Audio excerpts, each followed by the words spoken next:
जी start करें भगवान दास जी। जी धन्यवाद जी। ऋषिकुल योग पीठ की तरफ से आप सबको हार्दिक अभिनंदन। और आज का सत्र मिसेस रमावत, आपका स्वागत। हमारे ऋषिकुल योग पीठ के परिवार की ओर से आपका अभिनंदन। और अभी हम सत्र आरंभ करने से पहले ईश्वर की वंदना करेंगे और उसके उपरांत शुक्ला जी और अनुपम जी को आगे का सत्र आरंभ करने।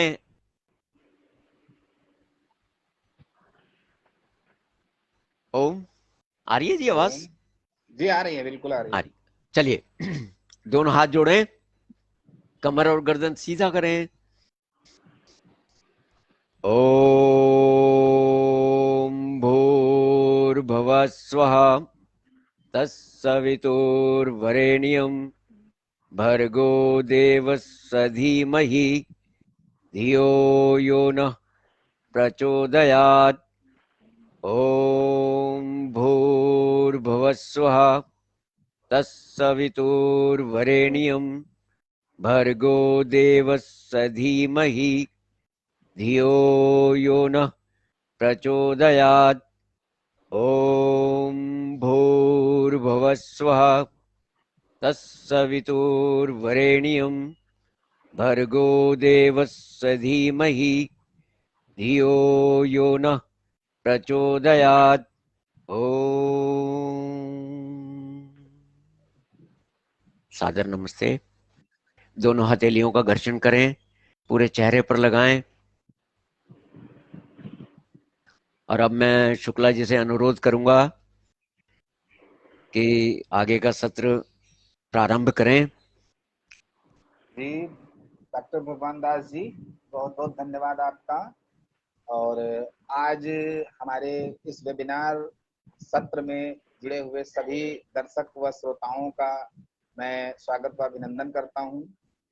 और साथ ही जो आज की मुख्य वक्ता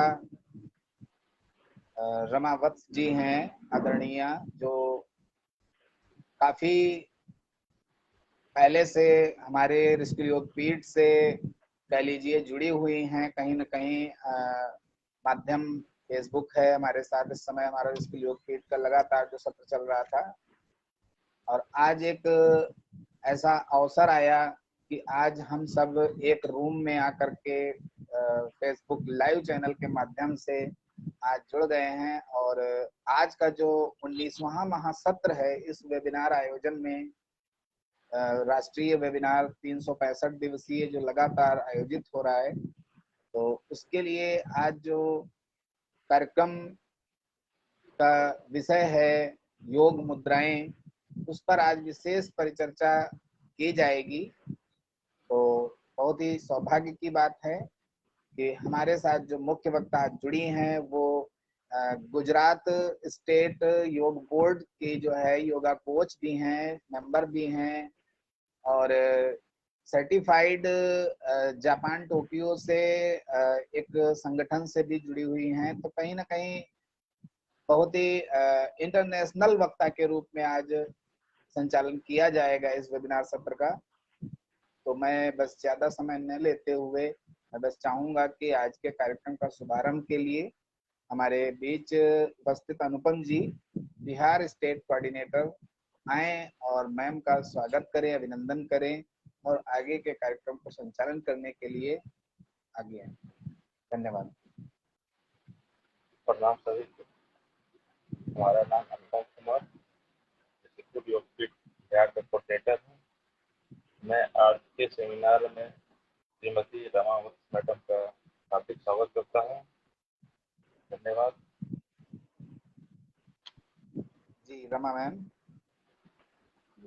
धन्यवाद। आप सभी आदरणीय जनों का मैं आभार व्यक्त करती हूँ कि वर्ष के 365 दिनों में से एक दिन का अवसर मुझे आपने ये दिया, तो कहीं ना कहीं इसको मैं अपने लिए सौभाग्य की बात समझती हूँ कि एक दिन मेरा व्यर्थ नहीं गया 365 दिन में। तो इसका श्रेय आपको जाता है कि मुझे कुछ बोलने का अवसर आपने दे रहे हैं, ऐसा मंच आप दे रहे हैं।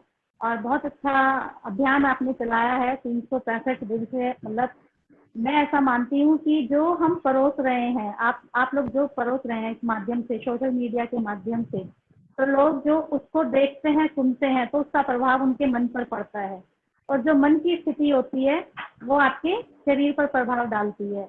तो आप एक जन कल्याण का, समाज कल्याण का कार्य कर रहे हैं, क्योंकि जब योग से जो लोग जुड़े हैं वो अच्छी तरीके से जानते हैं कि प्रत्याहार क्या, आप लोग भी सब योग से जुड़े हैं या जो भी व्यक्ति सुन रहे होंगे, तो प्रत्याहार क्या, कि अपनी इंद्रियों को कुछ अच्छा आहार देना। तो हमारी इंद्रियां क्या, आंख, नाक, कान, जीवा, त्वचा, और उसमें से सबसे ज्यादा जो हमारे मन को विचलित करती है वो आंख और कान ही करती है, और फिर तीसरे नंबर पर किसी की वाणी या कोई स्वाद हमें विचलित करता है। तो आज के समय में जो कोरोना का भी काल चल रहा है और जो बहुत तनाव वाला जो माहौल इस समय है, हर कोई इस समय स्ट्रेस में रहता है, तो उसमें हम किसी को कैसे संबल दें, कैसे किसी के मन की स्थिति को ठीक करें, तो कहीं ना कहीं वो जरिया अभी सोशल मीडिया, आपका इंस्टाग्राम कहे, आपका फेसबुक कहे, आपका व्हाट्सएप कहे, या ट्विटर, या आपका यूट्यूब चैनल। तो आपने ये मंच चुना क्योंकि इसमें ये नहीं कि सीमित लोग ही जुड़ पा रहे हैं। फेसबुक ऐसा माध्यम है, हजारों की संख्या में लोग जुड़ते हैं, पसंद किया जाता है तो शेयर भी किया जाता है, व्हाट्सएप पर भी, फेसबुक पर भी, अदर व्यक्तिगत रूप से भी। तो सभी लाभ उठाते हैं, इसका सभी लाभान्वित होते हैं। तो बहुत बहुत धन्यवाद आपका, आपने सर मुझे अवसर दिया। तो सभी को ओम। मैंने जितना भी अपने गुरुजनों से सीखा है या समझा है, कहते हैं योग अनुभव का विषय है, तो कुछ अनुभव भी किया है, एक जर्नी है, एक यात्रा है। योग को एक यात्रा भी कहा है और जीवन भी एक यात्रा है, और यात्राओं में अनुभव होते रहते हैं, और वो अनुभव ही हम एक दूसरे के साथ साझा करते हैं। तो हमारे ऋषि मुनियों की जो देन है, प्राचीन जो संस्कृति हमारी योग विद्या है, वो भी कहीं ना कहीं हमारे ऋषि मुनियों का अनुभव ही है। उन्होंने वो अनुभव ही साझा किया है। यदि उपनिषद किसी ने पढ़े हैं, सुने हैं, समझे हैं, तो उपनिषद क्या, एक शिष्य की शंकाओं का जो निदान किया उनके गुरुओं ने, एक ने बोला और एक ने पूछा और एक ने सुना, सुने हुए शब्द, और फिर उनको उन्होंने अपने जीवन में अपनाया, अप्लाई किया, फिर वो उन्होंने अनुभव अपने साझा किए। तो ऐसे पीढ़ी दर पीढ़ी हर किसी ने अपने हिसाब से योग को प्रचलित किया या संसार में या विश्व में परोसा। तो आज मुझे टॉपिक आपने दिया है मुद्रा, और मेरा मनपसंद विषय है। चलिए तो चलते हैं, बढ़ते हैं आगे अपने विषय को लेके। मुद्रा, मुद्रा जैसे कि संस्कृत का शब्द है मुद्ध, मुद्ध धातु से बना है, जिसका अर्थ होता है प्रसन्नता, और प्रसन्न रहना हमारा जन्मसिद्ध अधिकार है। जो प्रसन्न नहीं रहे तो समझो वो बीमार है। आपको खुश रहना चाहिए, क्योंकि जब आप खुश रहते हैं तो अनेक रोगों से आप स्वतः ही दूर हो जाते हैं, और अपनी अनेक समस्याओं को आप सुलझा सकते हैं। अब ना केवल अपनी, सामने वाले की भी समस्याओं को आप सुलझा सकते हैं, क्योंकि जब आप प्रसन्न होते हैं तो आपका मस्तिष्क आपके साथ जुड़ा रहता है। तो मुद्रा शब्द मुद्ध धातु से बना है, जिसका अर्थ है प्रसन्नता। और मुद्रा आप जाने तो हमारी जो धन राशि होती है उसको भी मुद्रा कहा गया है, और जब वो भी किसी को मिलती है तो तब भी व्यक्ति खुश होता है। एक छोटा बच्चा भी जब उसको कोई मेहमान जाते हुए मुद्रा हाथ में देके जाता है तो वो बड़ा खुश होता है। हम बचपन में कितना कंजक दिन में जाते थे अष्टमी नवमी पे, तो वो भी जब हमें मुद्रा मिलती थी तो हम बड़े खुश होते थे। मुद्रा वाकई में, चाहे वो धनराशि के रूप में हो या हमारी भाव भंगिमाएं हो, आप नृत्य करते हैं तब भी हमारी अनेक मुद्राएं बन जाती हैं, तो वो भी कहीं ना कहीं हमारी प्रसन्नता को झलकाती है।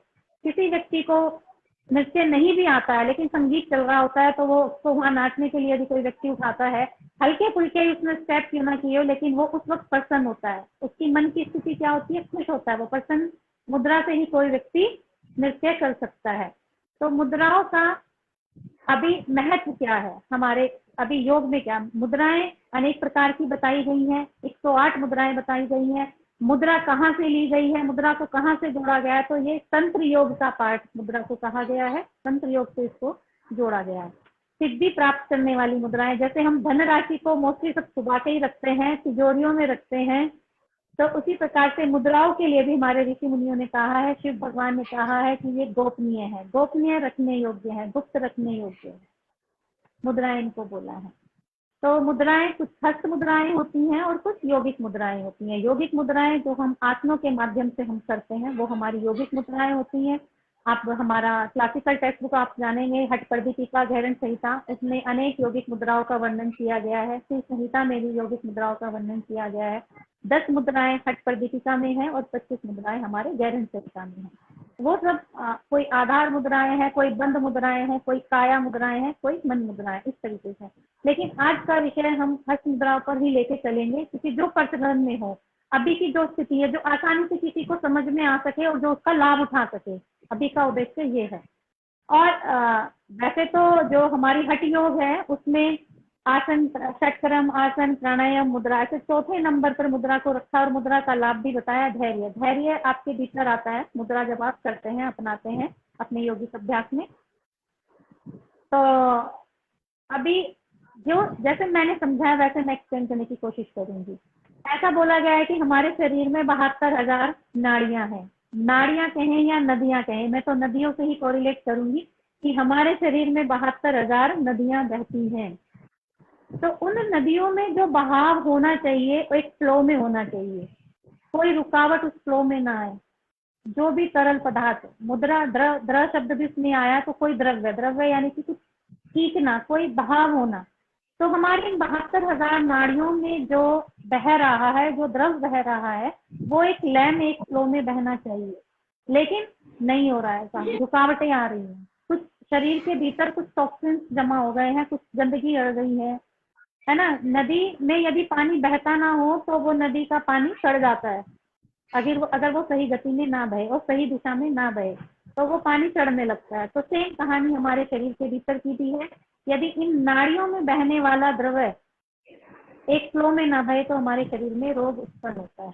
तो हमारे शरीर में गति चलती रहती है। किस चीज की गति चलती रहती है? रक्त की, ब्लड, रक्त का प्रवाह होता रहता है। प्राण, वायु, प्राण का प्रवाह होता रहता है, ऑक्सीजन का, और हार्मोन, सब लिक्विड फॉर्म में, सब गति करने वाले हैं। लेकिन जब ये गति ना कर रहे हो तो समझो रोग उत्पन्न हो रहा है, और सही दिशा में ना जा रहा हो तब रोग उत्पन्न कर रहा है। तो मुद्रा या बंध का योग में क्यों प्रयोग किया जा रहा है कि जो हमारी प्राण ऊर्जा, व्यक्ति की जो प्राण ऊर्जा है, उसको ब्रह्मांडीय प्राण ऊर्जा के साथ जोड़ना, प्राण शक्ति, जो हमारी प्राण शक्ति है उसको ब्रह्मांडीय शक्ति के साथ जोड़ना ही मुद्रा का कार्य है या मुद्रा का महत्व है। ऐसा जैसे हमारे घर में स्विच बोर्ड होते हैं, तो एक स्विच बोर्ड से हम फैन भी चलाते हैं, टीवी भी चलाते हैं, रेफ्रिजरेटर भी चलता है, एसी भी चलता है। अगर किसी भी तार में बीच में कुछ गड़बड़ हुई तो कुछ ना कुछ फ्लक्चुएट होगा, वो चलेगा नहीं, डिस्टर्बेंस होगा। सेम इसी तरीके से इस ऊर्जा का प्रवाह हमारे शरीर में होता है, लेकिन अगर कुछ डिस्टर्बेंस हुआ है तो फिर गड़बड़ शरीर के साथ होनी है। और ये गड़बड़ कब होनी शुरू होती है? जब हमारा मन खराब होता है।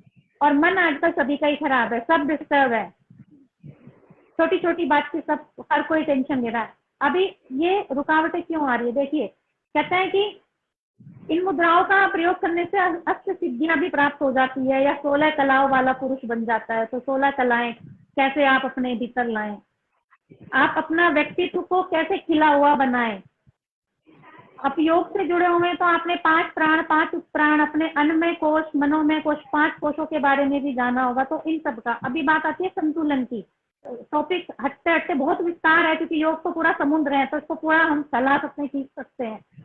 इस संतुलन की बात हर पैथी करती है, चाहे वो आयुर्वेद हो, होम्योपैथिक हो, आपका योग हो, और या प्राकृतिक चिकित्सा हो, या हमारी मेडिकल लाइन हो। संतुलन की बात की गई है और वो ही योग में भी गई है।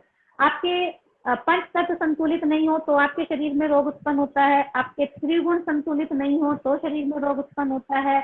आयुर्वेद कहता है कि आपके वात पित्त सब संतुलित नहीं हो तो शरीर में रोग उत्पन्न होता है। योग कहता है आपके 5 प्राण संतुलित में ना हो तो शरीर में रोग उत्पन्न होता है। आपके जितने भी 5 कोश हैं वो संतुलन में ना हो तो शरीर में रोग उत्पन्न होता है। और हठ योग में कहे तो आपकी चंद्र नाड़ी और सूर्य नाड़ी संतुलन में ना हो तो शरीर में रोग उत्पन्न होता है। और हठ योग का तो उद्देश्य ही यही है, और यही उद्देश्य हमारे मुद्रा का है कि आपकी चंद्र नाड़ी और सूर्य नाड़ी के संतुलन करना ही हमारा उद्देश्य है। प्राण या अपान का संतुलन करना हमारी मुद्रा का उद्देश्य आप कह सकते हैं। तो आइए जाने, अभी हमारा शरीर पंच तत्वों से बना है। पंच तत्वों से हमारे शरीर का निर्माण हुआ है, अग्नि, वायु, आकाश, पृथ्वी और जल। तो ये पांचों तत्व हमारे शरीर में विद्वान है। ऐसा बोला गया है कि यथा पिंड तथा ब्रह्मांडे, कि जो इस ब्रह्मांड में उपस्थित है वो हमारे शरीर में भी उपस्थित है। उससे हमारा निर्माण हुआ और एक ना एक दिन हमें इन्हीं पांचों में विलीन हो जाना है। तो इनमें से किसी भी तत्व का कम या ज्यादा हो जाना हमारे शरीर में रोग उत्पन्न करता है। तो आइए हम इनका स्थान जाने। अपनी पहली उंगलियों पर हम जानेंगे। अंगूठा जो है हमारा वो अग्नि तत्व का प्रतीक है, और जो हमारी इंडेक्स फिंगर है, तर्जनी उंगली, ये वायु तत्व का प्रतीक है। मिडिल फिंगर हमारी जो है ये हमारा आकाश तत्व का प्रतीक है, सबसे ऊंची जो उंगली है। फिर आपकी अनामिका रिंग फिंगर जो है वो हमारी पृथ्वी तत्व का प्रतीक है। स्मॉल फिंगर हमारी जल तत्व का प्रतीक है। तो जब अब जाने कि हमारे शरीर में तत्व का कम या ज्यादा होना हम कैसे माने कि हमारे शरीर में कौन से तत्व की अधिकता है और कौन से तत्व की कमी है, तो इनको भी आप जान सकते हैं। अब जैसे आपके शरीर में आपको पेन रहता है, वायु तत्व यदि बढ़ा हुआ है, आपको अर्थराइटिस की प्रॉब्लम हो सकती है, आपको बर्पिंग की प्रॉब्लम हो सकती है, खाना ठीक से ना पच रहा हो। सबसे ज्यादा तो इसमें अर्थराइटिस, हड्डियों से संबंधित आपके शरीर में रोग होने लगता है, बाय जिसको कहते हैं। तो इसका मतलब आपके शरीर में वायु तत्व बढ़ा हुआ है। हल्का सा भी अगर बॉडी में कहीं पे भी पेन हो रहा है तो समझिए आपके शरीर में वायु तत्व बढ़ा हुआ है।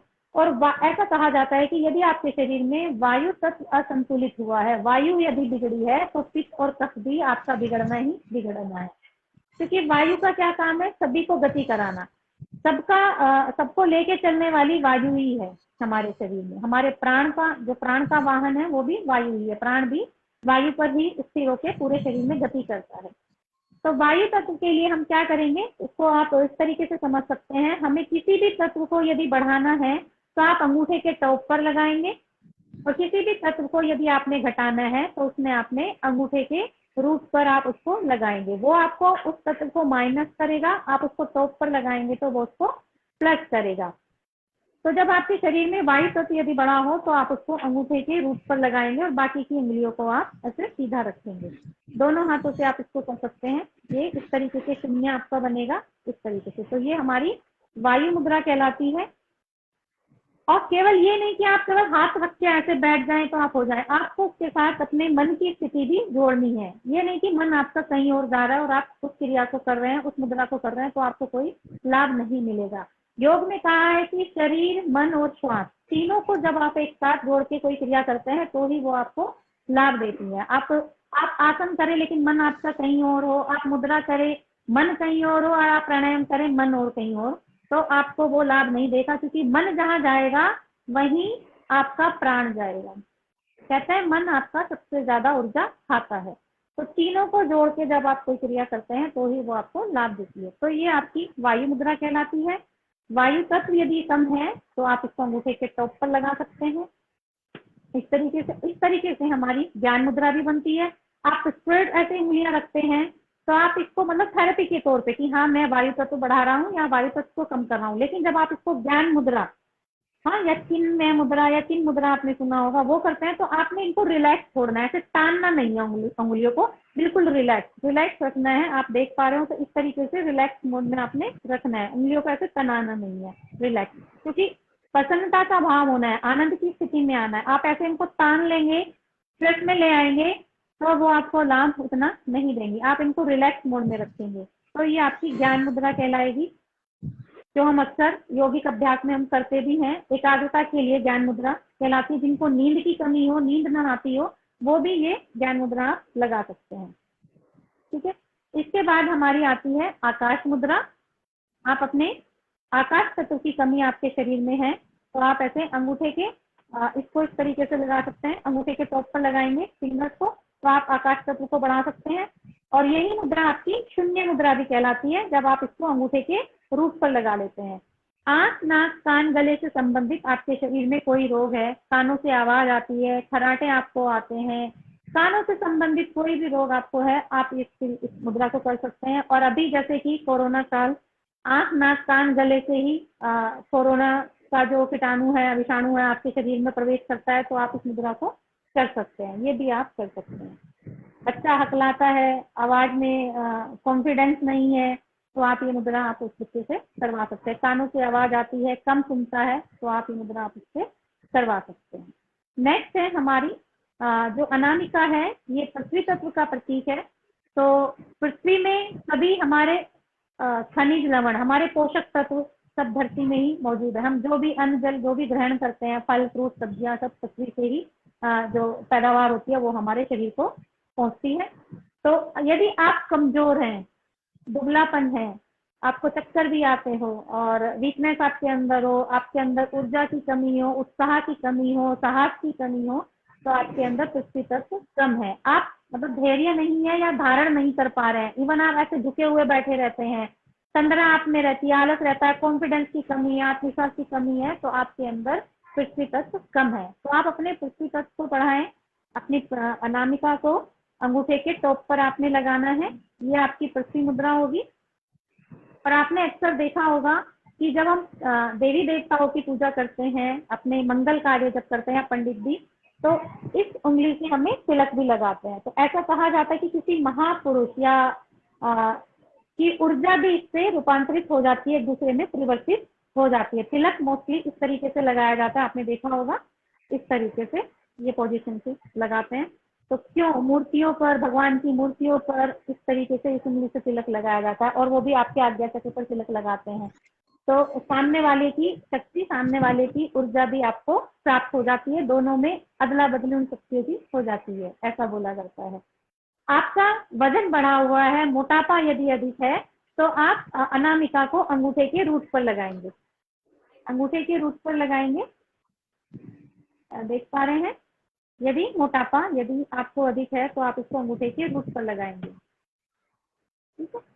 नेक्स्ट है हमारी स्मॉल फिंगर। देखिए ऐसे छोटे बच्चे भी स्कूल में होते हैं तो ऐसे इशारा करते हैं, ये ऑटोमेटिकली, ये नहीं कि अंग्रेजों की देन है ये मुद्राएं, हस्त मुद्राएं, है कि आप हमें टॉयलेट जाना है, यूरिन पास के लिए जाना। तो ये स्मॉल फिंगर हमारी पहले से ही जल का प्रतीक है। तो हमारे शरीर में त्वचा से संबंधित कोई रोग यदि है, आपके शरीर में डिहाइड्रेशन हो रहा है, आपको लूज मोशन हो रहे हैं, या जल तत्व आपके शरीर में बढ़ा हुआ है, तो आप ऐसे वरुण मुद्रा लगाएं। जल तत्व यदि आपके शरीर में बढ़ा होता है तो क्या पैर मोटे मोटे हो जाते हैं, पेट ऐसा मोटा हो जाता है, पानी भर जाता है पेट में। जब आप सो के उठते हैं तो बहुत से लोगों के माउथ से स्लाइवा बाहर निकला होता है, आंखों से बहुत ज्यादा कीचड़ बाहर निकला होता है। कहा जाता है कि पृथ्वी पर भी 70% जल है और 75% जल है, और हमारे शरीर में भी 70-75% जल बताया गया। लेकिन जब इस जल की मात्रा कम या अधिक हो जाए तो शरीर में रोग उत्पन्न हो जाता है। अभी हार्मोन्स भी हमारे शरीर में जल के फॉर्म में है, ब्लड भी, रक्त भी हमारे शरीर में जल के फॉर्म में है, तो उसको संतुलित करने के लिए हमें वरुण मुद्रा करनी चाहिए। इन मुद्राओं का लाभ ये है कि ये इनको आप करेंगे तो इससे आपको कोई साइड इफेक्ट आपको नहीं होगा।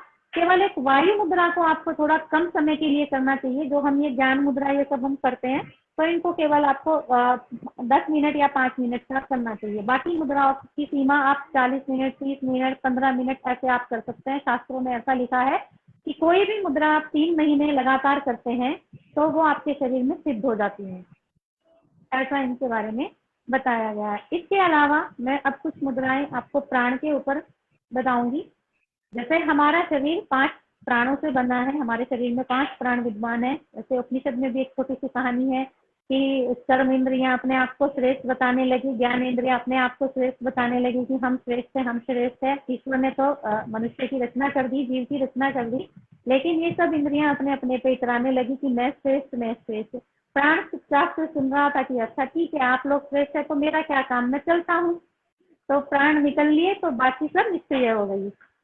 तो प्राण का महत्व इतना ज्यादा है हमारे शरीर में, और प्राण को लेके ही हम सब लोग इतना अनअवेयर रहते हैं, उसकी तरफ ध्यान ही नहीं है। जो हमें चलायमान रखे हुए हैं, जो हमारा वजूद है, हमारे जीवित रहने का वजूद है प्राण, जिसकी वजह से हमारे रिश्ते हैं और जिस प्राण की वजह से हम अपनी सारी जिम्मेदारियां निभा रहे हैं। उस प्राण, उस पेट्रोल, उस ऊर्जा, उस शक्ति के प्रति हम बिल्कुल लापरवाह है। एकमात्र एक कछुए को छोड़ के, कछुआ उस प्राण को बहुत तरीके से लेता है और तरीके से छोड़ता है, और हमने तो भागा दौड़ मचाई हुई है। ईश्वर ने 100 सांसें दी हैं हमें, अभी आयु कम होती जा रही है। ईश्वर ने सबको गिनती की सांसें दी हैं, ऐसा बोला जाता है। गिनती की सांसें दी हैं तो उन्हें तरीके से लो भाई, तरीके से छोड़ो। क्यों बोला जाता है कि डीप इनहेल डीप एक्सहेल, लेकिन वो डीप इनहेल भी छोटा कर लेते हैं लोग। जब ऐसे अपनी नोज को सिकोड़ के सांस लेते हैं, मैं अक्सर देखती हूँ कि डीप इनहेल तो कंधे भी अप कर लिए और अपनी नोज को भी इकट्ठा कर लिया, और जो नॉर्मल ले रहे थे वो भी आपने छोटी कर दी और कम कर लिया उसको। तो डीप इनहेल के लिए आपने यौगिक श्वसन क्रिया सीखनी होगी कि जैसे ही ग्लास में पानी डालते हैं तो पानी पहले तली में जाता है, फिर धीरे धीरे धीरे अपर ऊपर आता है। तो सेम डीप इनहेल का भी प्रोसीजर यही है कि जब आप श्वास भरे तो पहले आपके डायफ्राम में जाए, फिर आपकी चेस्ट में और फिर गले तक। इस तरीके से आपने साउंडलेस ब्रीथ लेनी चाहिए। और जब आप एक्सेल करें तो दुगना समय आप एक्सेल करने में लगाएं। रीजन, बहुत से लोग इसमें आर्गुमेंट करते हैं ऐसा कैसे हो सकता है, जितना समय हमने श्वास लेने में लगाया तो दुगना समय कैसे श्वास छोड़ने में लगाएं, जितना लिया है उतना ही तो छोड़ेंगे। तो इसको मैं अपने एग्जांपल से ऐसे समझाने की कोशिश करती हूँ कि आप क्या इनहेल करते हैं। आप ऑक्सीजन ले रहे हैं और आप छोड़ क्या रहे हैं, कार्बन डाइऑक्साइड छोड़ रहे हैं। अब वो जो इनहेल करके आप अंदर लेके गए हैं, सफाई कर्मचारी को अपने शरीर के भीतर लेके गए हैं, और आपके शरीर में जो इतने सिस्टम है, 9 सिस्टम है या 10 सिस्टम है या आपका पाचन तंत्र है या कितने ऑर्गन्स हैं, उन ऑर्गन्स पे से वो कार्बन डाइऑक्साइड या समझो कि वहां की डस्टिंग करता हुआ वो बाहर आएगा। तो दुगना समय लगाना चाहिए कि नहीं लगाना चाहिए? वैसे ही समझ ले, आपका धारणा भी हो जाएगा और आपका ध्यान भी हो जाएगा। आपको कुछ अलग से आंख बंद करके बैठने की जरूरत नहीं है। आप गिनती के, जैसे डॉक्टर आपको एक छोटी सी टैबलेट देता है ना बाकी के 4 घंटे ठीक करने के लिए कि आप अपनी इस बीमारी से 4 घंटे के लिए निजात पा ले, ईश्वर ने हमारे भीतर वो सब कुछ दिया है। आप 3 बार या 4 बार दिन में आराम से अपनी स्पाइन को सीधा करके अगर डीप इनहेल डीप एक्सहेल करते हैं, दुगना एक्सहेल करते हैं, 1:2 का रेशो तो वैसे भी प्राणायाम का बताया है, तो आप उतना ही लाभ मिलेंगे। आपको कोई सिलेंडर की जरूरत नहीं पड़ेगी, कोई टैबलेट लेने की आपको आवश्यकता नहीं पड़ेगी। तो पहले तो प्राण को आप ऐसे लेना और ऐसे छोड़ना शुरू करें। जो भी व्यक्ति सुन रहे हैं तो मैं निवेदन करूंगी कि आप कम से कम एक बार, इतना समय तो आपको 24 घंटे में मिल ही जाता है कि जो डॉक्टर आपको 3 समय की दवाई लिखता है, कोई टैबलेट लिखता है, तो उतना ही समय वो टैबलेट लेने का जितना आप समय ले रहे हैं उसमें 3 बार आप अपनी स्पाइन को सीधा करते हुए बहुत मधुरता से, बहुत प्यार से आप डीप इनहेल करें और अपने एक एक ऑर्गन का, अपने लीवर, किडनी, हार्ट, दोनों हाथों का, हर सिस्टम का जितना भी एनाटॉमी आप जानते हैं या जिन्हें भी नहीं भी जानते हैं, जिन जिन ऑर्गन का आप जानते हैं, तो कि आप उनकी डस्टिंग करते हुए एक्सहेल कर रहे हैं, वहां की गंदगी आप ला रहे हैं, वहां का कार्बन डाइऑक्साइड आप बाहर ला रहे हैं। ऐसा सोचते हुए डीप इनहेल डीप एक्सहेल करेंगे तो आप अनेक रोगों से अपने आप को निजात पा लेंगे बिना किसी केमिकल को लिए हुए, बिना किसी टैबलेट को लिए हुए। और मन भी आपका स्थिर रहेगा, मन भी आपका अपने नियंत्रण में रहेगा। गीता में भी कहा है आप मन को कैसे नियंत्रण में लाएंगे। तो जब आप अपना श्वासों पर ध्यान केंद्रित करेंगे तो ऑटोमेटिकली आपका मन नियंत्रण में आ ही जाएगा। और फिर मन से जो आप संकल्प लेंगे वो आपके कर्म होंगे और वो कर्म आपके संस्कार कहलाएंगे और वो कर्म और वो संस्कार ही आपका भाग्य लिखेंगे, आपको संसार में, आपको विश्व में एक पहचान दिलाएंगे। तो ऐसे आप अपने को सहज सरल बनाए। तो चलिए प्राणों की बात करते हैं। हमारा शरीर 5 प्राणों से बना है, निर्मित है। 5 प्राण हमारे शरीर में जो अलग अलग कार्य करते हैं। अभी कोई भी क्रिया हमारे शरीर में प्राणों के बिना नहीं हो सकती, चाहे वो पलकों का झपकना हो, चाहे वो उबासी आना हो, चाहे वो भूख का लगना हो, या डाइजेशन सिस्टम हो, आपका रेस्पिरेटरी सिस्टम हो, या आपका निष्कासन तंत्र का हो, रिप्रोडक्टिव सिस्टम का हो, नर्वस सिस्टम का हो, कोई भी कार्य हमारे शरीर का हो रहा है वो प्राणों के कारण ही हो रहा है। तो हमारे शरीर में 5 प्राण विद्वान है। उनमें सबसे पहले आपका अपान प्राण आता है, फिर हमारा समान प्राण आता है, और फिर प्राण, फिर उदान और फिर व्यान। इस तरीके से हमारे शरीर में 5 प्राण विद्यमान है। और इन 5 प्राणों का स्थान और कार्य मैं बताती हूँ। अपान प्राण का स्थान हमारे शरीर में लोअर साइड, यानी कि हमारा जो एनएस एरिया कह सकते हैं, गुदा द्वार कह सकते हैं, वहां पर होता है। और हमारे शरीर से निष्कासन का कार्य जो भी होता है, चाहे वो महिलाओं का माहवारी का हो, या बच्चे का जन्म देना हो, या शुक्राणु का बाहर निकलना हो, या स्टूल, या आपका वीर्य का बाहर निकलना, या आपका यूरिन पास होना, ये सब कार्य हमारे शरीर से अपान प्राण के कारण ही होता है। यदि आपका इस तरीके का कोई भी रोग आपके शरीर में है तो समझिए आपका अपान प्राण संतुलन में नहीं है। उसके बाद हमारे शरीर में आता है समान प्राण। समान का स्थान हमारी नाभि पर है। समान जहाँ पर हमारा भोजन पाचन का कार्य चलता है, जहाँ हमारी जठराग्नि प्रदीप्त होती है। और समान, जिसके नाम से प्रतीत हो रहा है कि वो मतलब कुछ मिलाने का, संतुलित करने का भी कार्य कर रहा है। अभी आप सभी को मालूम है कि छोटी आंच के माध्यम से जो भी हम भोजन लेते हैं वहीं से वो पोषक तत्व हमारे रक्त में मिलकर बाकी के सिस्टम पर, बाकी के ऑर्गन्स पर या बाकी की नाड़ियों पर पहुंचता है, जो भी ऊर्जा पहुंचानी होती है। तो यदि वही जो हमें ऊर्जा देने वाला है, हमारे शरीर का आकार बनाने वाला है, पोषक तत्व पहुंचाने वाला है, हमारे रक्त, मांस, मज्जा, हड्डियों सबको मजबूत जो बनाने वाले पोषक तत्व, मिनरल्स जो हमें जहाँ से पहुंचने वाले हैं, वही अगर सही कार्य नहीं कर रहा होगा तो कैसे से शरीर का निर्माण होगा? तो आपका मेटाबॉलिज्म आपका कमजोर बन जाता है। तो उसके लिए हमारा समान प्राण उत्तरदायी है। तो पेट से संबंधित यदि आपके शरीर में कोई रोग है, आपका डाइजेशन सिस्टम बिगड़ा हुआ है, आपको डायबिटीज जैसे कोई रोग है, अल्सर आपको बना हुआ है, तो वो आपका समान प्राण के कारण है। फिर हमारा आता है प्राण। प्राण जो हमारे हृदय चक्र पर या अनाहत चक्र पर कह सकते हैं, उसका कार्य है, और जिसको लेके चलने का काम वायु का है, हमारा रेस्पिरेटरी सिस्टम। तो श्वसन तंत्र से संबंधित या कहे आपका रोग प्रतिरोधक क्षमता यदि कम है तो आपके प्राण के ही कारण वो डिस्टर्ब है, आपका प्राण जो है, मुख्य प्राण जो है वो डिस्टर्ब है। तो अभी के समय में तो प्राण या कहें या अनाहत चक्र कहें, सभी का ही डिस्टर्ब है। एक मिनट, आवाज प्रॉपर आ रही है? जी जी।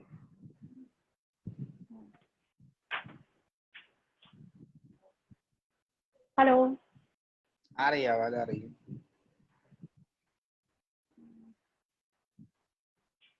एक मिनट सर, आ रही है, आवाज आ रही है आपकी।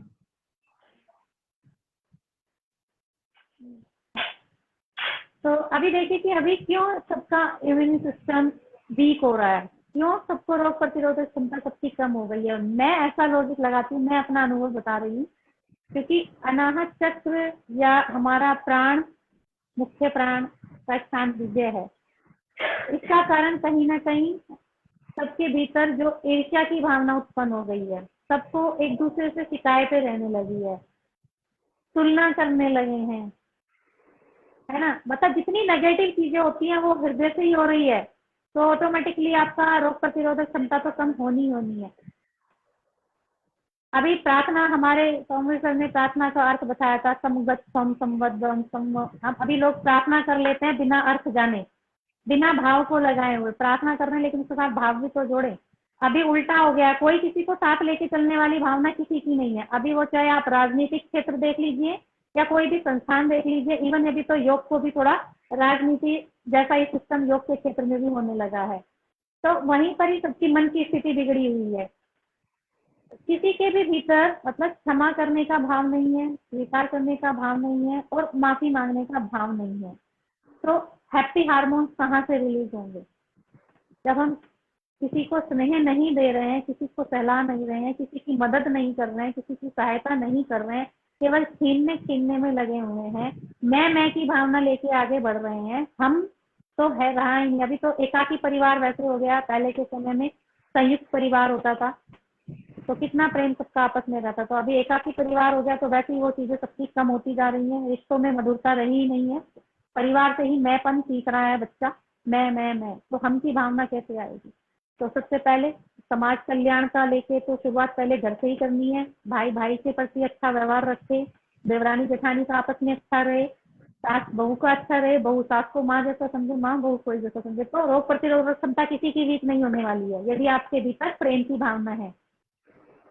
तो ये तो ऑटोमेटिकली आपकी जो ब्लॉकेज है ना, कि हार्ट ब्लॉकेज हो गया, आर्टरी ये हो गई है, स्टेंट डालने पड़ रहे हैं, इसकी कोई जरूरत नहीं पड़ेगी जब आप अपने हृदय को निर्मल रखेंगे, प्रेम रखेंगे, इसमें करुणा का भाव रखेंगे, दया का भाव रखेंगे, तो ऑटोमेटिकली आपका श्वसन तंत्र अच्छा कार्य करेगा और आपका रेस्पिरेटरी सिस्टम मजबूत रहेगा, आपकी रोग प्रतिरोधक क्षमता भी आपकी अच्छी रहेगी।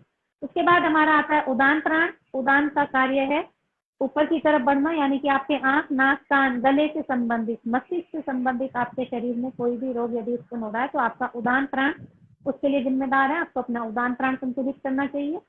और फिर हमारा आता है व्यान। व्यान का कार्य है पूरे शरीर पर वर्क करना, हमारे पूरे शरीर को नियंत्रण में करना। तो उसमें हमारा नर्वस सिस्टम आ जाता है, हमारा तंत्रिका तंत्र आ जाता है, पूरे शरीर को जो चलायमान मतलब एक संतुलन बनाए रखने का कार्य हमारे ध्यान प्राण का है।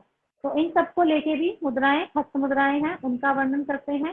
तो सबसे पहले अभी का जो चल रहा है प्राण मुद्रा हम बताएंगे। जैसे हम लोग अनुलोम विलोम भी करते हैं, तो उसके लिए हम ये राइट हैंड से नासिकाग्र मुद्रा बना लेते हैं। आपकी शुरू की 2 फिंगर्स को अंगूठे के रूट पर लगाएं और लास्ट की 2 फिंगर को सीधा रखें। ये ऐसे आपकी है नासिकाग्र मुद्रा। तो आप अब दूसरे हाथ से प्राण मुद्रा बना सकते हैं, क्योंकि आप अपनी नाड़ियों की शुद्धि कर रहे हैं, अनुलोम विलोम कर रहे हैं, दोनों नाड़ियों के ब्लॉकेज आप खोल रहे हैं, तो आपकी प्राण मुद्रा आप दोनों हाथों से भी बना सकते हैं।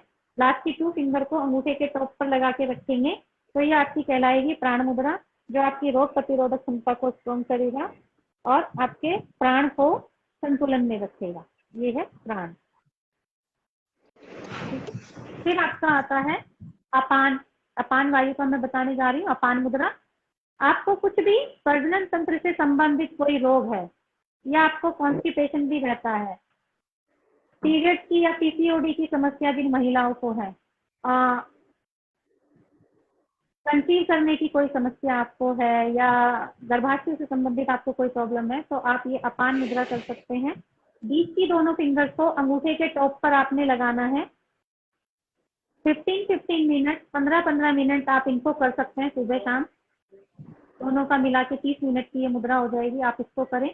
ये अपान मुद्रा हमारे शरीर के सभी टॉक्सिन्स को ये बाहर निकालती है। आपको कॉन्स्टिपेशन है, आप सुबह का गुनगुना पानी पिए, मल्लासन में बैठकर कुछ देर आप ये मुद्रा लगा लें। और साथ में अश्वनी मुद्रा होती है, मैं वो भी बताती हूँ, वो काया मुद्रा में ही आती है। अपने एनस एरिया को, अपने गुदा द्वार को आप जैसे हम मूलबंद लगाते हैं ऐसे संकुचित करें और ढीला छोड़े। उसको आप ऐसे 20-25 बार करें, 30 बार करें तो वैक्यूम बनता है। तो जिनको पुराने से पुराना कब्ज भी है वो उसको उससे मुक्ति मिलती है। जिनको कॉन्स्टिपेशन की प्रॉब्लम है ये उसको कर सकते हैं। अपान मुद्रा, ये आपकी अपान मुद्रा है।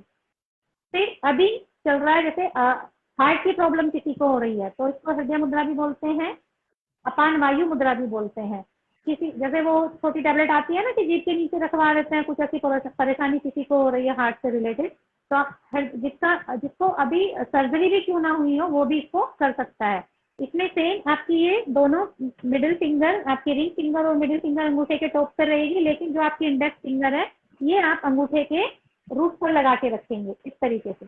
ये मुद्रा अपान वायु मुद्रा इसको कहते हैं, प्राण मुद्रा। आप इसको कर सकते हैं। ये आप देख रहे हैं, ये अपान वायु मुद्रा हमारी होती है, आप इसको कर सकते हैं। तो इससे आपका हृदय से संबंधित कोई भी रोग है वो इससे क्योर होगा। एक और मुद्रा होती है उदान मुद्रा, आपको आंख, नाक, कान, गले से संबंधित, और अभी कोरोना के काल में इस मुद्रा को भी बहुत सराहा गया है।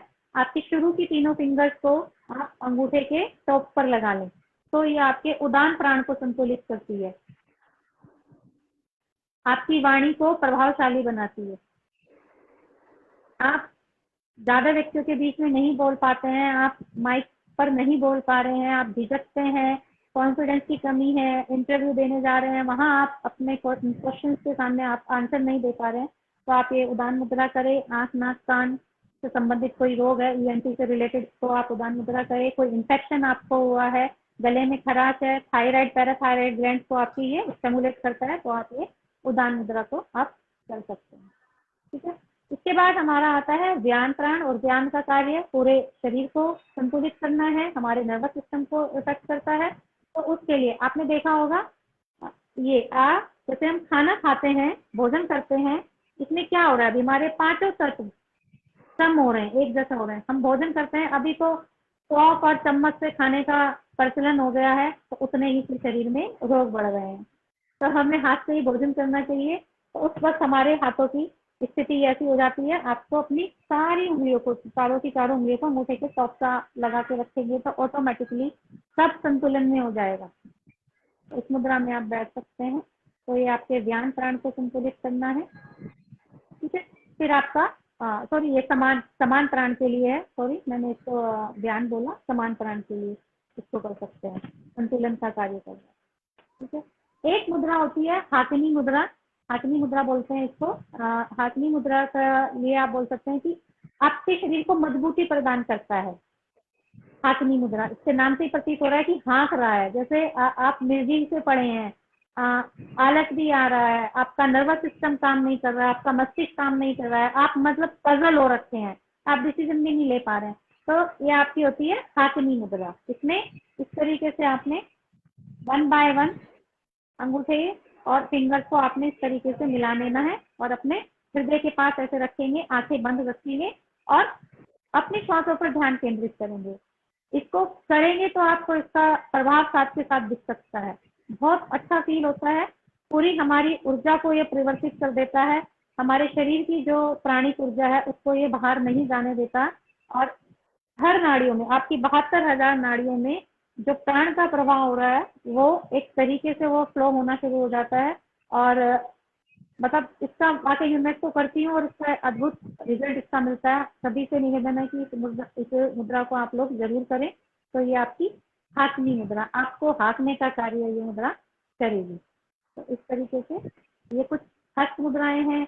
इसके अलावा हठ प्रदीपिका में खैचरी मुद्रा को सबसे उत्तम मुद्रा बताया गया है, जिसमें हमने हमारे माउथ में जैसे सलाइवा बनता है उसको अमृत के समान बोला कि हमारे जो सहस्त्र चक्र से जो सोम रस का स्राव होता है वो पूरा दिन क्या होता है, हमारी जो सूर्य नाड़ी, हमारा जो मध्य नाभि चक्र है वहाँ पे सूर्य नाड़ी स्थित है और वो पूरा दिन वो अमृत का हमारे पान करती रहती है, भक्षण करती रहती है। तो उसको बचाने के खातिर हमें खैचरी मुद्रा करनी चाहिए। अभी पहले के जमाने में तो ऋषि मुनि वो हल्का सा कट लगा के भी करते थे, उसके लिए बोला भी गया है काटन, दोहन और चालन इस तरीके से जीवा की करते हैं, लेकिन अभी नहीं कर सकते क्योंकि ये किसी गुरु के उसमें ही आप करें, सानिध्य में, अपने आप से उसको ना करें।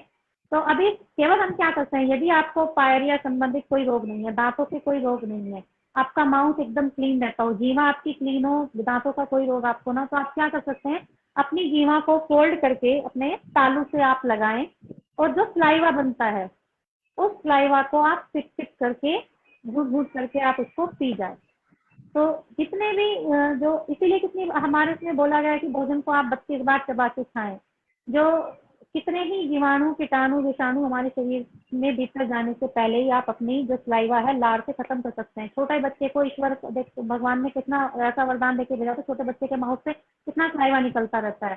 छोटा बच्चा जमीन में जब घुटनों के बल चलना शुरू करता है, कुछ भी उठा के मुंह में डाल लेता है, तो कितनी अगर ये चीज ना हो तो बच्चा तो बहुत जल्दी जल्दी बीमार पड़े, है ना। और आपने पशुओं को देखा होगा वो कितना हर तरीके से हर चीज को चीव करते हैं, सलाइवा गिरता ही रहता है, गिरता ही रहता है। इवन वो अपने जख्म को भी अपनी जीवा से काट कर ठीक कर लेते हैं।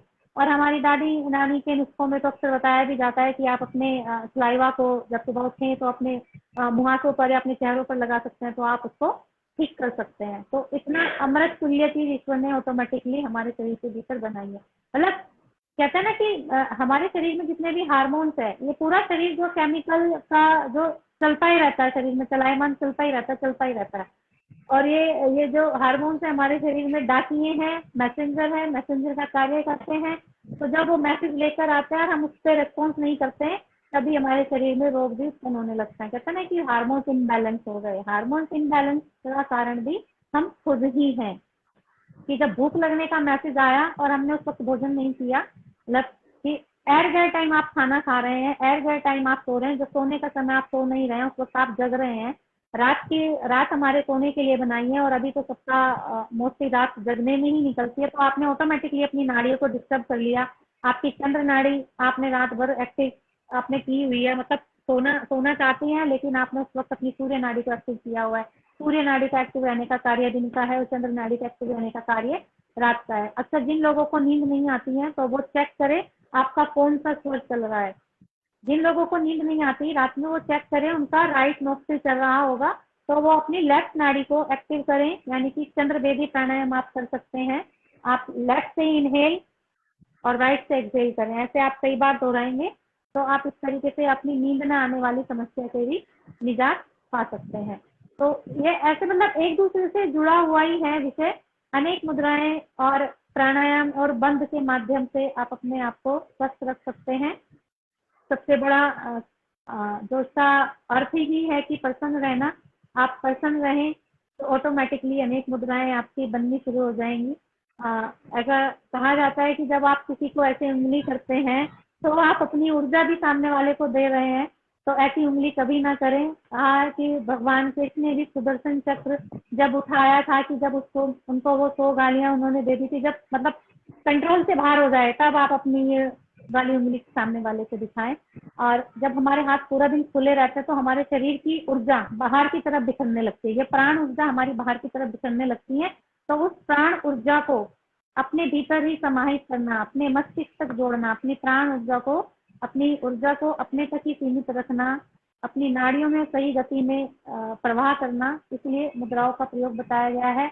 और जैसे कहा, ऐसा मुझे लगता है कि मतलब योगियों ने या ऋषि मुनियों ने केवल आसन ही क्यों नहीं बता दिया, उन्होंने केवल यम नियम ही क्यों बता दिया, उन्होंने केवल प्राणायाम ही क्यों नहीं बता दिया, या उन्होंने केवल मुद्राएं ही क्यों नहीं बता दी, एक के बाद अलग अलग चीजें क्यों बताई है, वो एक यात्रा का विषय है। लेकिन मैं ऐसा मानती हूँ कि जैसे उन्हें आभास था कि जो मनुष्य प्रवृत्ति है ना वो आलस प्रवृत्ति है, उन्हें पता था आने वाला समय ऐसा होगा कि आलसी प्रवृत्ति के भी लोग होंगे, वो योगासन करने से भी बचेंगे कि अब कौन मैट बिछाए, कौन आसन करे, कुछ आसान सा तरीका भी कुछ बता दे।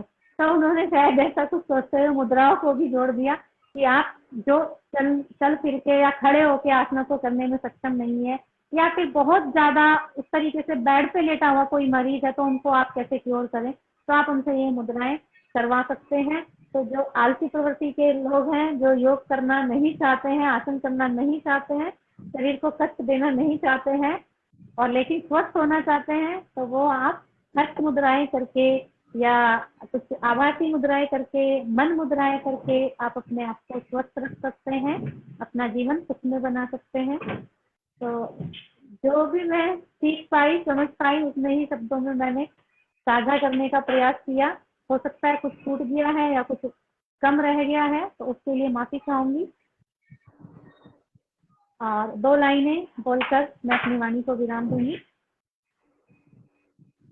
यदि प्रसन्नता स्वभाव में बस गई है, यदि प्रसन्नता आपके स्वभाव में बस गई है, तो रोग कभी आपके पास नहीं आ सकता।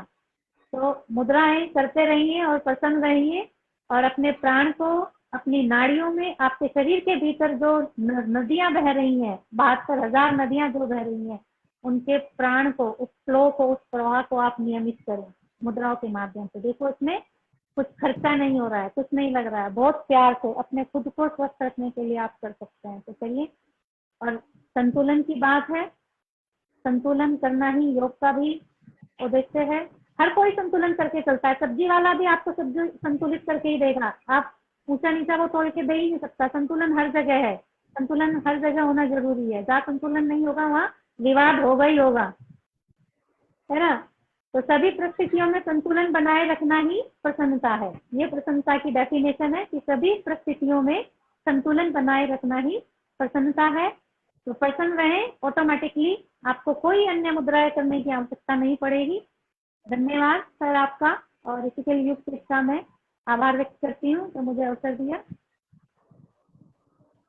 जी बहुत बहुत धन्यवाद और आभार आपका, आज अपना बहुमूल्य समय इस ऋषिकुल योगपीठ वेबिनार आयोजन में आज के 19वें सत्र को आपने दिया।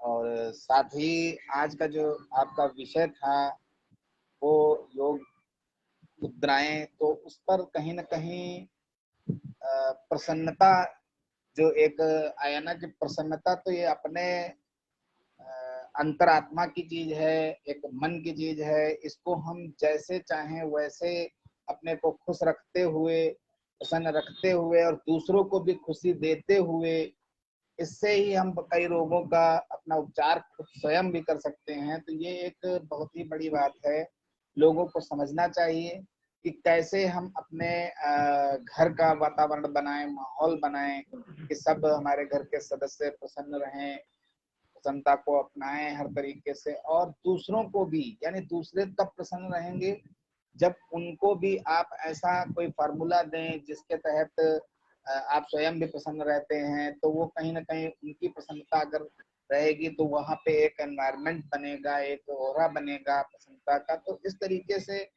अपने आप से आप हर रोग की लड़ने की क्षमता आपकी मेंटेन रहेगी। साथ में समाज में भी अगर ऐसा होता रहा लगातार तो एक वैसा ही माहौल बन जाएगा। और ये कहीं ना कहीं सारी मुद्राओं का खैर ज्ञान जो लोग योग के क्षेत्र में हैं, योग को अपनाए हुए हैं, पूरी तरीके से पढ़ाई कर रहे हैं या पढ़ रहे हैं, पढ़ चुके हैं, तो वो तो खैर डीपली नॉलेज उसका 1 by 1 कर सकते हैं। मगर साथ ही जो लोग कहीं ना कहीं सामान्य लोग आज जुड़े हैं योग मतलब इस कार्यक्रम में, दर्शक या श्रोता, तो वो कहीं ना कहीं प्रसन्नता की ओर मुड़े। मतलब जो भी अपने अंदर फ्रस्ट्रेशन है या किसी कारण बस वो स्ट्रेस में रहते हैं, तो उसको दूर करने का बिल्कुल प्रयास करें। क्योंकि देखिए, स्ट्रेस करने से या लगातार डिस्टर्ब रहने से किसी भी समस्या का हल नहीं होता है। समस्या का हल बहुत ही सहजता और आसानी से आप तभी कर सकते हैं जब आप प्रसन्न मुद्रा में। तो बस मैं और अब ज्यादा समय नहीं लूंगा, क्योंकि आज का सत्र बिल्कुल ठीक समय पर विराम की ओर है, समापन की ओर है। और मैं बहुत बहुत तहे दिल से आभार व्यक्त करता हूं और एक गुजारिश करता हूं कि जब 365 दिवसीय ये वेबिनार हमारा आयोजित हो रहा है लगातार, आप भी हमारी टीम का हिस्सा हैं, तो मैं चाहूंगा कि आप महीने का जो आपको उचित समय लगे, 1 महीने में एक सत्र हमारे स्कूल योग पीठ को देने का कष्ट करें, या जो भी आपको लगे जिस हिसाब से, तो जी उस सर, पे हम जरूर लोग जुड़े जरूर। रहेंगे और अच्छी अच्छी जानकारी के साथ हम लोग जुड़ेंगे। तो कहीं ना कहीं स्कूल योग पीठ एक नए रिकॉर्ड की ओर बढ़ रहा है, जो एक वैश्विक रिकॉर्ड बनाने का, कि एक संस्था 365 दिन लगातार इस तरीके का आयोजन कर रही है। तो मैं बस यही चाहूंगा कि आप हमसे जुड़े रहें और समाज को लाभ मिलता रहे इसी प्रकार से। और मैं अब चाहूंगा कि भगवान दास जी आए और मैम का जो है धन्यवाद, आभार व्यक्त करें। धन्यवाद शुक्ला जी, धन्यवाद रामा जी, आपका बड़ा धन्यवाद। हार्दिक धन्यवाद। और बड़ा खुश कर दिया कि मुद्राएं ऐसी एक चर्चा का विषय है कि जिसको सुनते के साथ ही लोग प्रभावित हो जाते हैं। कौन सी मुद्राएं? लक्ष्मी वाली मुद्राएं। ये भी बतला दिया आपने कि ये कि दोनों की दोनों मुद्राएं जो हैं वो गुप्त हैं और इसको बड़ा संभाल के रखें, ये आपको लाभ ही देंगी, संकट में काम आएंगी, संकट निवारण है। इस चीज के लिए बहुत ही अच्छा आपने सत्र लिया, इसके लिए मैं हार्दिक आपको धन्यवाद देता हूं। और इसी के साथ अभी हम शांति पाठ करेंगे। इससे पहले मैं अनुपम जी से कहूंगा कि वो रामावत जी का धन्यवाद करें और हमारे ऋषिकुल योग पीठ की तरफ से जो आज का सत्र है उसको विराम देने का मौका दें और इसके बाद हम शांति पाठ करेंगे। अनुपम जी। अनुपम जी से भी निवेदन करूंगी, थोड़ा स्माइल करके बैठा करें। जी जी जी, राइट। बहुत सीरियस होके बैठे रहते हैं, आप देखते हैं, हम डेली सुनते हैं। तो ये आज इनकी आपने मुद्रा का लेक्चर सुना, तो आप उसको अप्लाई करेंगे, आपको देखेंगे तो सामने वाला पर्सन हो। इन्होंने एक नई मुद्रा बना ली है, गंभीर मुद्रा। नहीं नहीं, स्माइल के साथ बैठेंगे। हाँ जी, हाँ जी जी। अनुपम जी। हाँ, तो मैडम को बहुत हाँ, रमा मैडम का बहुत बहुत धन्यवाद।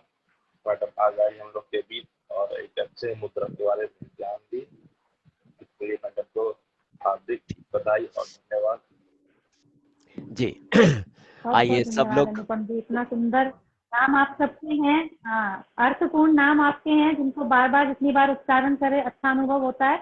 तो ऐसे शुभ नाम सबके होने चाहिए।